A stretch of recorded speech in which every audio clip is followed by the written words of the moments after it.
क्या आपको समझ में नहीं आ रहा है कि आपको अपना सिलेबस किस तरीके से कंप्लीट करना है? समझ में नहीं आ रहा है किस सब्जेक्ट को कितना टाइम दें और किसको कितना टाइम ना दें? समझ में नहीं आ रहा है कि टर्म 1 के लिए किस तरीके से प्रैक्टिस करें?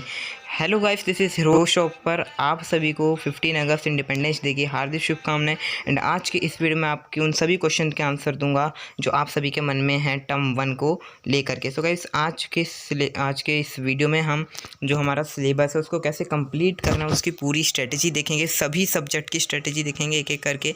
सो गाइस, और इसके साथ साथ वीडियो के एंड में एक बोनस टिप भी दूंगा। अगर आपने उस टिप को फॉलो किया तो आपकी जो प्रिपरेशन होगी वो दुगनी हो जाएगी। सो गाइस, वीडियो में एंड तक बने रहना। चलिए वीडियो को शुरू करते हैं। सो गाइस, सबसे पहले हम लेते हैं कि हमारे पास डेज़ कितने बचे हैं। हमारे पास सितंबर एंड अक्टूबर बचा हुआ है एंड कुछ 15 डेज़ हमारे पास अगस्त के बचे हुए हैं एंड कुछ डेज़ हमारे पास नवंबर के बचेंगे। तो हम ऑलमोस्ट अगर लेके चले तो हमारे पास टोटल एटलीस्ट कम से कम हमारे पास 80 डेज़ होंगे। तो हम 80 डेज़ में 40 डेज़ में अपना सिलेबस कवर करेंगे एंड बचे हुए 40 डेज़ में हम अच्छे से रिविज़न करेंगे। ठीक है। सो गाइस, अब सबसे पहले हम देख लेते हैं आसान से सब्जेक्ट जो कि इंग्लिश और हिंदी है, जिनमें हम कम टाइम स्पेंड करके ज़्यादा मार्क्स ले सकते हैं। ठीक है, तो सबसे पहले यहाँ पर हम इंग्लिश देखते हैं। सो गाइस, इंग्लिश में अगर हम लिटरेचर वाले पार्ट की बात करें, सो गाइस वो आ रहा है 20 मार्क्स का।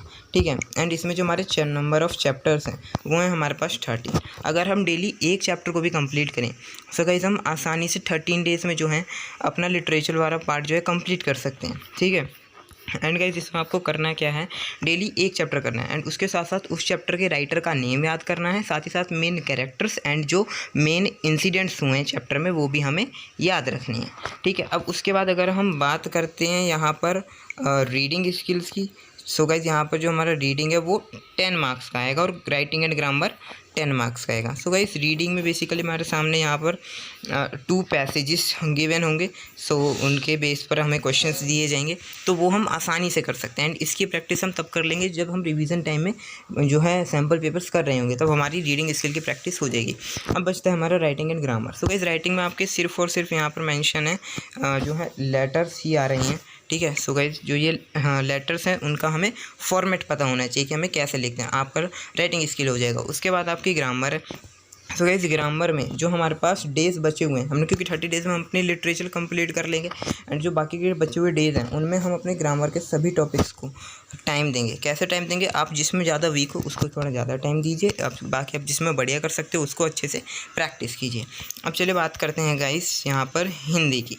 ठीक है, अगर हिंदी की हम बात करते हैं तो हिंदी में सबसे पहले यहाँ पर जो है अपठित गद्यांश आते हैं जो कि जो है 10 मार्क्स के हैं। ठीक है, सो गाइस हिंदी में जो अपठित गद्यांश होते हैं एकदम आसान होते हैं, तो यहाँ पर हम 10 मार्क्स बड़ी आसानी से स्कोर कर सकते हैं एंड इनका हम जो रिवीजन है वो अपने रिवीजन टाइम में जो प्रैक्टिस होगी रिवीजन टाइम में हम आराम से कर सकते हैं। उसके बाद अगर हम यहाँ पर बात करें तो 14 मार्क्स का जो है हमारा गद्य खंड से आने वाला है। तो टोटल अगर हम देखें यहाँ पर बेसिकली 4 चैप्टर्स हैं। ठीक है, यहाँ पर 4 चैप्टर्स हैं, तो इन चारों चैप्टर को हमें अच्छे से पढ़ना है। ठीक है, साथ ही साथ जो हमारे दो ये काव्यांश हैं, ठीक है, इन काव्यांश को हमें अच्छे से करना होगा क्योंकि इनमें वर्ड मीनिंग्स होते हैं। साथ ही साथ हमें चारों चैप्टर के जो राइटर हैं उनके बारे में भी काफ़ी अच्छे से करना होगा। ठीक है, एंड अगर हम उसके बाद देखते हैं, उसके बाद हमारे पास आता है ग्रामर पोर्शन हमारा यहाँ पर 16 मार्क्स का है। ठीक है, बेसिकली हमारे पास यहाँ पर गिवन है 4 टॉपिक्स। ठीक है, रचना के आधार पर वाक्य भेद वाच्य पद परिचय रस। ठीक है, सो गाइस आप जैसे ही ऑलमोस्ट एक वीक में अपना हिंदी क्षितिज का कंप्लीट कर लेंगे, उसके बाद जो भी आपके पास टाइम बचा हुआ है बाकी डेज है उनमें आप व्याकरण को दीजिए। आप अपने हिसाब से आपको जिसमें लगता है आप नहीं कर पा रहे हैं उसको थोड़ा ज़्यादा टाइम दीजिए, बाकी आपको ज़्यादा से ज़्यादा इसमें प्रैक्टिस ही करनी है। अब उसके बाद गाइस यार हम बात करते हैं मैथ की। ठीक है, तो गाइस यार मैथ में सबसे पहले हम देख लेते हैं यहाँ पर नंबर सिस्टम है। ठीक है, नंबर सिस्टम जो है गाइस वो हमारा 6 मार्क्स का है। ठीक है, एंड नंबर सिस्टम में हमारा यहाँ पर एक ही चैप्टर आ रहा है और वो है रियल नंबर्स। गाइस ये चैप्टर इजी है, इस चैप्टर को आप 3 डेज़ में कवर कर सकते हैं एंड बाकी मेन जो है इस चैप्टर में प्रैक्टिस होगी आपकी। ठीक है, सो एंड उसके बाद यहाँ पर नेक्स्ट है हमारा एलजेब्रा हमारे यहाँ पर 10 मार्क्स का होगा। इसमें हमारे 2 चैप्टर इंक्लूड हैं, pair of linear equation 2 variable and हमारे पास एक है यहाँ पर पॉलिनोमियल। ठीक है, इन दोनों चैप्टर को हमें टाइम देना है, ज़्यादा से ज़्यादा 1 वीक आपको लगेगा, आप इन दोनों चैप्टर को आराम से कवर कर पाएंगे। आप डेली बनाइए कि आपको कितना कितना करना है। ठीक है, डेली गोल्स बनाइए, इस चैप्टर को आपको आज ये करना है, ये करना है। एंड एक वीक में आप दोनों चैप्टर को आसानी से कर सकते हैं। एंड उसके बाद अगर हम देखें तो इधर कोऑर्डिनेट ज्योमेट्री जो कि 6 मार्क्स का आता है, इसमें सिर्फ एक चैप्टर है और वो चैप्टर का नाम भी कोऑर्डिनेट ज्योमेट्री है। इसमें आपका जो तीसरा एक्सरसाइज है वो डिलीट है, ठीक है। तो आप इसको आसानी से कर सकते हैं। तो आपको फॉर्मूलाज याद होने चाहिए एंड आपको क्वेश्चन समझ में आने चाहिए। ये क्वेश्चन पे क्या क्या हमें गिवन है, गिवन लिखिए, फॉर्मूला लगाइए एंड आपके सामने आंसर आ जाएगा। उसके बाद अगर हम यहाँ पर बात करते हैं, हमें दिया गया है यहाँ पर ज्योमेट्री जो कि हमारी 6 मार्क्स की होने वाली है। ज्योमेट्री में हमारा एक चैप्टर है और वो है हमारा ट्राइंगल, ठीक है। अब ट्राइंगल में हमें प्रूफ्स आते हैं, ठीक है। एंड जो लास्ट की 2 एक्सरसाइज हैं ट्राइंगल में, उसमें कहीं ना कहीं ज़्यादा प्रॉब्लम होती है। सो हमें लास्ट की 2 एक्सरसाइज पर ज़्यादा फोकस करना पड़ेगा। उसके बाद यहाँ पर हमारा नेक्स्ट चैप्टर आता है ट्रिग्नोमेट्री। ट्रिग्नोमेट्री जो है हमारी 5 नंबर की यहाँ पर है, ठीक है। तो ट्रिग्नोमेट्री अगर आप 11th में मैथ्स लेंगे तो आप ट्रिग्नोमेट्री को अच्छे से करिए, डिटेल्ड में करिए, ठीक है। पूरी प्रैक्टिस कीजिएगा इसकी। ज़्यादा से ज़्यादा आपको इस चैप्टर को करने में 1 वीक लगेगा। एंड अगर आप 11th में मैथ्स नहीं लेंगे तो आप सिर्फ एग्जामिनेशन पॉइंट ऑफ व्यू से ट्रिग्नोमेट्री को कीजिए। उसके बाद यहाँ पर हमारा जो है नेक्स्ट है area related to circle and probability. Area related to circle आपका जो है यहाँ पर गिवन है 4 मार्क्स का एंड 3 मार्क्स की आपकी प्रोबेबिलिटी, ठीक है। तो एरिया रिलेटेड टू सर्कल काफ़ी इजी चैप्टर है, ठीक है। ऑलमोस्ट इसको 3 या 4 दिन लगेंगे आपको करने में। प्रोबेबिलिटी तो भाई एकदम इजी होता है।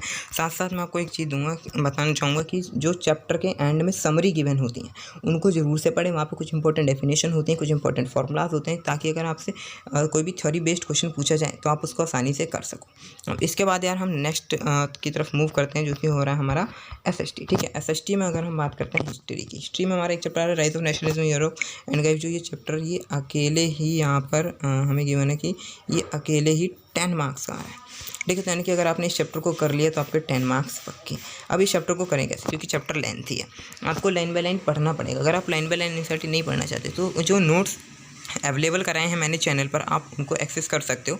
आप चैनल पर विजिट करेंगे आपको मिल जाएंगे, अदरवाइज़ मैं लिंक डिस्क्रिप्शन में डाल दूँगा, ठीक है। उसके बाद है हमारे यहाँ पे ज्योग्राफी में हमारा जो है मैप वर्क भी आ रहा है, वाटर रिसोर्सेज का हालांकि चैप्टर नहीं आ रहा बट इसका मैप वर्क आ रहा है। तो इसके मैप वर्क की प्रैक्टिस हम लोग जो है जब रिवीजन कर रहे होंगे आखिरी के 40 डेज़ में तब हम कर लेंगे। एंड यहाँ पर ज्योग्राफी में जो 2 चैप्टर हैं, इन दोनों चैप्टर को हम लोग कैसे जो है कर सकते हैं, इन दोनों चैप्टरों को हम ऑलमोस्ट 1 वीक में कर लेंगे। एंड सेम हम सिविक्स में करेंगे एंड सेम हम इकोनॉमिक्स में करेंगे। तो ऑलमोस्ट 30 डेज़ में हमारी पूरी की पूरी ज्योग्राफी जो है कंप्लीट हो जाएगी, ठीक है। अब हम बढ़ते हैं यहाँ पर लास्ट जो कि है हमारी साइंस में अगर हम बात करें सबसे पहले बायो की। बायो में एक ही चैप्टर आ रहा है आपका लाइफ प्रोसेस, जिसमें 4 मेजर टॉपिक्स है। तो आप चारों मेजर टॉपिक्स को अच्छे से टाइम दीजिए, ठीक है। एंड ये जो चैप्टर है वो अकेला ही आपका 10 मार्क्स का होने वाला है, ठीक है। तो आप इस चैप्टर को आराम से कीजिए, कम से कम 1 वीक लीजिए, अच्छे से कीजिए, ठीक है। नोट्स वगैरह जो भी हैं एक्स्ट्रा चैप्टर के जो भी स्टडी मटेरियल मैं आपको अवेलेबल करा दूंगा अपने चैनल पर, ठीक है। एंड उसके बाद अगर हम बात करें फिजिक्स की, फिजिक्स में हमारे 2 चैप्टर आएंगे जो कि है light and human I and the colourful world, जिसमें ह्यूमन आई डिलीट है। ये दोनों चैप्टर इंटर रिलेटेड हैं, ठीक है। सो आपको दोनों चैप्टर को पढ़ना है, आप आराम से लीजिए, आप आराम से इसमें 10 दिन लीजिए, 5-5 दिन चैप्टर्स को दीजिए, ठीक है। जो लाइट वाला चैप्टर है उसका थोड़ा ज़्यादा वेटेज होगा क्योंकि वो थोड़ा बड़ा है, जबकि the human I and colourful world थोड़ा सा छोटा है तो उसका कम वेटेज होगा। तो फोकस आपको लाइट वाले पे थोड़ा ज़्यादा करना है, ठीक है। बाकी आप 10 डेज़ में आराम से दोनों चैप्टर को निपटा सकते हैं। उसके बाद अगर हम केमिस्ट्री की बात करें तो इसमें हमारे जो है 3 चैप्टर्स आ रहे हैं और इन तीनों चैप्टर का जो अगर हम वेटेज देखें सो गाइस वो होता है 16 मार्क्स का। अब आपको ये करना है कैसे केमिस्ट्री। सो गाइस आप देखिए फर्स्ट चैप्टर है उसमें आपके 2 ही हैं, एक तो केमिकल रिएक्शंस है और इक्वेशन को बैलेंसिंग है, ठीक है। अगर आपने ये दोनों कर लिया आपका ये चैप्टर कंप्लीट हो जाएगा, ठीक है। एंड उसके बाद एसिड बेस एंड सॉल्ट है। एसिड बेस सॉल्ट में मेजर 4 टॉपिक हैं, एक एसिड है, एक बेस है, एक सॉल्ट और एक जो है pH स्केल है। अगर आपने कर लिया कंप्लीट आपका ये चैप्टर कंप्लीट। उसके बाद आपका मेटल नॉन मेटल है। मेटल नॉन मेटल में आपकी जो है फिजिकल एंड केमिकल यहाँ पर प्रॉपर्टीज़ हैं। एंड उसके साथ साथ आपका जो मेटल है नॉन मेटल है इसमें आपका जो अकरेंस वाला पार्ट है तो डिलीट हो चुका है, उसके साथ यहाँ पर आयनिक बॉन्ड वाला आपका पार्ट आ रहा है। तो आपको बेसिकली हर एक चैप्टर को अपने हिसाब से टाइम दीजिए। आप ज़्यादा से ज़्यादा अगर 3 चैप्टर को करेंगे तो ज़्यादा आपको 12 डेज़ लगेंगे एंड आप 40 डेज़ में बड़ी आसानी से पूरी साइंस को भी ख़त्म कर सकते हैं। बस करना है आपको डेली हर सब्जेक्ट में थोड़ा थोड़ा करना है, ठीक है। डेली आप गोल बना लीजिए कि आज मुझे इस सब्जेक्ट में इतना करना है, इस सब्जेक्ट में इतना करना है। गाइस आप बड़ी ही आसानी से सभी सब्जेक्ट की प्रिपरेशन कर पाओगे।